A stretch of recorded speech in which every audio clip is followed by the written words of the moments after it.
Can you believe it? This guy here, Bill Griffith, getting set to retire after nearly 40 years here at 10 News. Yeah, the whole month is like sort of throwback, flashback Friday for Bill here. We're enjoying some of his favorite moments and his memories here at 10 News. Yeah, well, I want to show you one. Today, my excellent adventure goes back to my sports roots at 10 News. This is my second weekend on the air here with Kirsty Wild in February of '76 when the Farmers Open was called the Andy Williams San Diego Open. J.C. Snead won that year, but 1976 had a lot more going than golf. That year, my biggest sports story involved a curly-headed starting pitcher for the Padres named Randy Jones. The year before, he had nearly won the Cy Young Award, and by the time the '76 season was over, he had won 22 games, one-third of the total wins the Padres had that year, and yes, he got the Cy Young. Jones also led the league in starts and complete games, and fans responded by filling Jack Murphy Stadium for him. Now a successful broadcaster and restaurateur, Randy has his own vivid memories of that '76 season. 40 starts that year, the 20 of them were at home. And it seemed like every time I started at home, a capacity crowd. What was it like getting the Cy Young? Well, it was a satisfaction and achievement.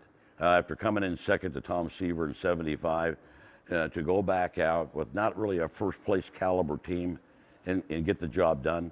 And they played well for me. Another athlete I covered during my first time in sports was a Lincoln High football star named Marcus Allen, number 9 in the highlight films. He led the Hornets to a state title, scoring all 5 of his team's touchdowns in the championships, 3 at quarterback, 2 at defensive back. After announcing plans to go to USC, Allen told me what he saw in his future: to win the Heisman, play in the NFL, and be MVP of the Super Bowl. Believe it or not, within 6 years, he had accomplished all that and more. And of course, today, he's in the Football Hall of Fame. You know something funny? Lincoln has produced a lot of top caliber play. Wally Henry, of course, and even actually his brother, of course, Terrell Davis. But his brother Damon Allen was actually a huge superstar in the Canadian Football League as a quarterback for 23 years.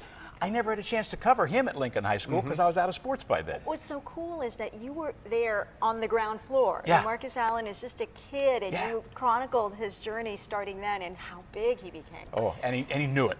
He just knew it. And we've been instructed not to laugh at that first image of you from 1976. Thank you very much. We're not laughing. Don't I'm not laugh, laughing Virginia. at you. We're not laughing at you, Bill. We're Did you laughing have to with bring you. that back? Handsome fella.